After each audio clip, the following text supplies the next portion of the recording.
Hello students, कैसे सभी लोग। आज हम स्टूडेंट हमारा इंग्लिश का 1.3 जिसका नाम है इन टाइम ऑफ सिल्वर रेन, ये करने वाले हैं। इसका हम आज क्वेश्चन आंसर करेंगे। तो इसमें जितने भी क्वेश्चंस दिए गए मैं आपको सबके आंसर्स देना और इसके लिए आप वीडियो आखिरी तक जरूर देखो। तो इसमें देखो, सबसे पहले हम क्या करने वाले, इंग्लिश वर्कशॉप जो है इसके सारे क्वेश्चंस करेंगे। तो फर्स्ट क्या है इसमें, find the pair of rhyming words used at the end of the lines in the poem.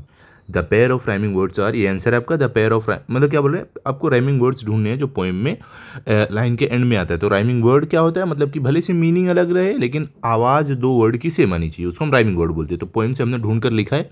तो क्या क्या इसमें राइमिंग वर्ड है। The pair of rhyming words are rain again. तो देखो, रेन मतलब क्या होता है, बारिश। अगेन मतलब क्या होता है, वापिस। तो दोनों का मीनिंग अलग है लेकिन आवाज़ सेम आ रही है, रेन अगेन। तो इसको बोलते हैं राइमिंग वर्ड। सेकंड क्या है, हेड्स स्प्रेड्स। फिर क्या है, प्लेन रेन। फिर क्या है, विंग्स सिंग। स्काई, दो यहाँ पर हेड स्प्रेड, हेड मतलब सर, स्प्रेड मतलब फैलना। तो दोनों की मीनिंग अलग है लेकिन आवाज़ सेम आ रही है। प्लेन मतलब कि एक चपटी प्लेन जगह आप बोल सकते हो। रेन मतलब क्या है, बारिश। मीनिंग अलग है लेकिन आवाज़ सेम, प्लेन रेन। विंग्स मतलब पंख, सिंग मतलब गाना। तो मीनिंग अलग है लेकिन विंग्स सिंग, आवाज़ सेम आ रही है। स्काई मतलब आसमान, क्राई मतलब रोना। मीनिंग अलग है लेकिन आवाज़ सेम है, स्काई क्राई। अब देखो सेकंड में क्या है, read the poem allowed using proper intention. तो यहाँ पर आपको क्या करना है, ये रीड करना है पोएम बस, और सही से आपको रिदम में रीड करना है। ओके, तो अब आगे चलते हैं। थर्ड में क्या है, देखो, if you were to draw a landscape on the basis of this poem, what element will you show in it, what colours will you use. तो देखो यहाँ पर आंसर भी लिखा है कि क्या बोले, अगर आप लैंडस्केप ड्रॉ करोगे पोएम के बेस पे तो आप क्या एलिमेंट उसमें दिखाओगे और क्या रंग उसमें यूज़ करोगे। तो आप आंसर में क्या लिखोगे, आई वुड शो मतलब मैं दिखाऊंगा silver rain falling from the clouds, मतलब कि एक सिल्वर रेन मतलब बारिश, सुनहरी बारिश जो बादलों से गिर रही है वो मैं रंग में दिखाऊंगा। Green grass and colourful flowers, हरे भरे घास और रंग बिरंगे फूल मैं दिखाऊंगा। Butterflies flying in the sky, तितली आसमान में उड़ते हुए दिखाऊंगा या दिखाऊंगी। Trees with fresh green leaves, और पेड़ एकदम फ्रेश, एकदम ताज़ा हरी पत्तियों के साथ दिखाऊंगा या दिखाऊंगी। अ रेनबो, एक इंद्रधनुष दिखाऊंगा। Boys and girls singing on the roadway, और बच्चे और बच्चियाँ या लड़के लड़के और लड़की रोड पर साइड में गाते हुए, रोड के साइड में गाते हुए मैं दिखाऊंगा, ठीक है, या दिखाऊंगी। अब कलर्स आई वुड यूज़, मतलब अब इसको कलर करने के लिए मैं क्या क्या यूज़ करूंगा या करूंगी। Green for grass and trees, हरा मैं यूज़ करूंगा ग्रास या ट्रीज के लिए, ग्रास और ट्रीज के लिए, मतलब घास फूस और पेड़ पौधों के लिए। Blue for the sky and clouds, और मैं नीला यूज़ करूंगा या करूंगी आसमान और बादलों के लिए। Silver and white for rain, और मैं सिल्वर मतलब बोल सकते हो सुनहरा, और वाइट मतलब सफ़ेद मैं रेन के लिए यूज़ करूंगा या करूंगी। Multi colours for the rainbow and flowers, और कई कलर्स मैं रेनबो और फ्लावर्स के लिए यूज़ करूंगा या करूंगी, ठीक है। क्योंकि देखो फ्लावर्स कई अलग अलग कलर के होते हैं, और जो रेनबो है उसमें भी 7 कलर होते हैं, तो मल्टी कलर यूज़ करना पड़ेगा। क्लियर, चलो भी आगे चलते हैं। अब देखो यहाँ पे फोर्थ में आपको क्या दिया गया है। फोर्थ में, the special arrangement of short lines makes you think about every detail. If you right the sentence in the usual manner it does not have the same effect. For example, first stanza would be something like, the earth puts forth new life again, green grasses grow and flowers lift their heads, and the wonder of life spreads all over the plain in time of silver rain.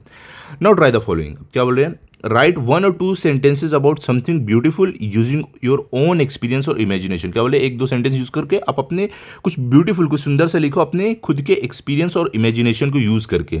Then rearrange the words in the sentences in a poetic form, और उसके बाद sentences जो है उनको rearrange करो एक poetic form में। You may right about a beautiful day, a beautiful night, a stream, a crop standing in a field, a graceful bird और animal etc. क्या बोले, आप लिख सकते हो एक सुंदर दिन के बारे में, एक सुंदर रात के बारे में, झरना हो गया, या खेत में हिलते हुए जो क्रॉप हो गए मतलब फसल हो गई, या एक बर्ड, एक चिड़िया या एक जानवर के बारे में, ठीक है। तो यहाँ पर देखो हम क्या सेंटेंसेज यूज़ करेंगे यहाँ पर। The moon shines brightly in the sky and spreads its beauty over the earth, मतलब कि जो मून है, जो चांद है, वो आसमान में एकदम शाइन कर रहा है, एकदम चमक रहा है, और अपनी जो ब्यूटी है पूरे अर्थ पर फैला रहा है, पूरे धरती पर फैला रहा है। तो पोएटिक फॉर्म इसमें क्या है, the moon shines brightly in the sky spreading beauty over the earth in the quite night, ये इसका पोएटिक फॉर्म है। क्लियर हो गया, समझ गए, चलो भी आगे चलते हैं।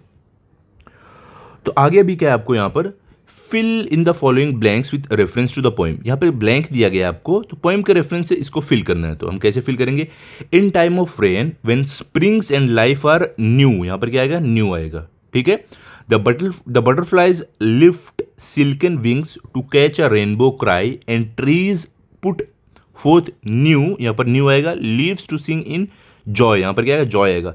Beneath the sky as passing boys and girls to go singing down the roadway. तो ये सब जो भी है यहाँ पर new, silken, rainbow, new, Joy, passing, गो, ये आपको फिल करना है। क्लियर हो गया? समझ गए? चलो भी आगे चलते हैं। अब देखो सिक्स में आपको क्या है, सिक्स में यहाँ पर आपको दिया गया है थिंक एंड आंसर। इसमें क्या लिखोगे? Is the poet talking about the heavy rains in the rainy season और rain that has come after a long time. क्या बोल रहे हैं? जो पोएट है क्या वो बहुत ही ज़्यादा बारिश जो होती है बारिश के मौसम में उसकी बात कर रहे हैं, या तो जो बारिश बहुत समय बाद आती है, बहुत इंतजार के बाद, उसकी बात कर रहे हैं? तो आंसर क्या? The poet is talking about the rain that has come after a long time bringing new life and freshness to nature. क्या बोल रहे हैं?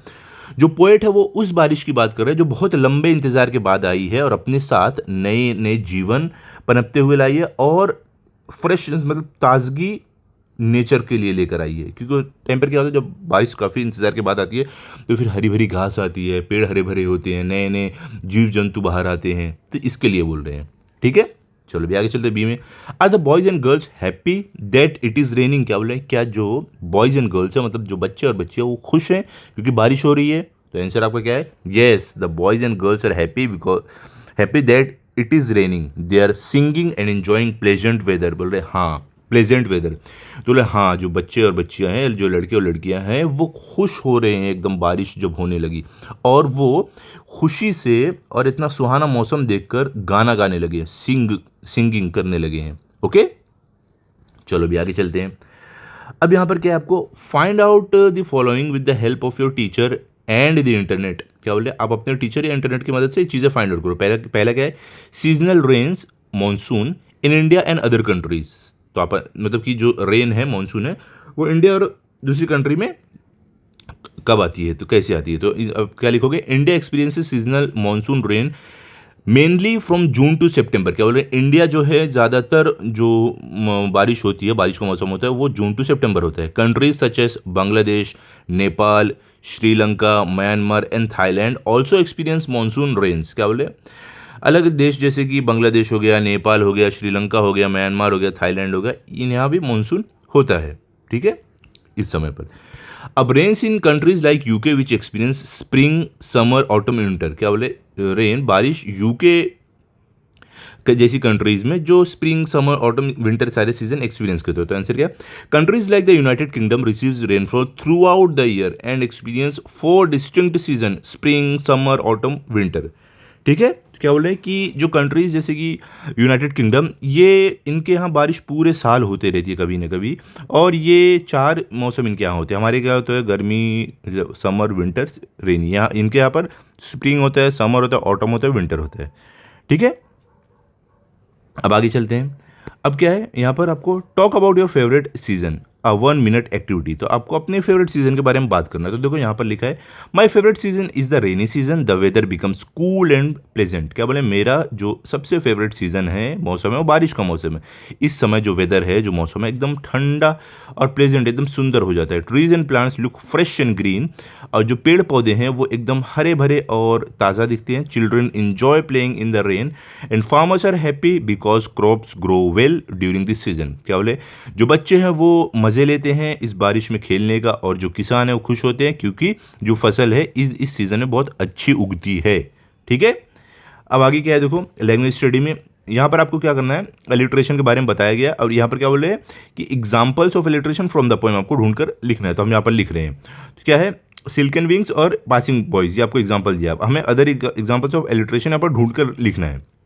यहाँ पर क्या देखो, Peter Piper picked a pick of pickled papers, ठीक है। यहाँ पर क्या होता है देखो, एलिट्रेशन में लेटर रिपीट होता है, ठीक है। देखो पी रिपीट हो रहा है, इसमें देखो she sales sea shells on the सी शोर, तो एस रिपीट हो रहा है, तो इसको बोलते हैं एलिट्रेशन, जहाँ पे लेटर रिपीट होता है। वाइल्ड विंड विसल, तो WWW रिपीट हो रहा है, तो ये हो गया आपका एलिट्रेशन। फिर बिजी बीज बज ब्राइटली, तो यहाँ पर बी रिपीट हो रहा है, तो ये हो गया आपका एलिट्रेशन। ठीक है, क्लियर। तो यहाँ तक हमारा जो भी चैप्टर में इंग्लिश वर्कशॉप में क्वेश्चन आंसर था सब मैंने दे दिया। आई होप हर एक चीज़ आपने अच्छे से लिख लिया होगा, पढ़ लिया होगा। अभी हम करेंगे अगले लेक्चर में नेक्स्ट चैप्टर, तो आप ये चैप्टर अच्छे से लिख लो, लर्न कर लो, ताकि अगर आपका टेस्ट आए तो आपके आए फुल मार्क्स। मिलते हैं अगले वीडियो में। अगर आपको वीडियो अच्छा लगा हो तो इस वीडियो को लाइक करो, अपने सभी दोस्तों के साथ शेयर करो। Thank you.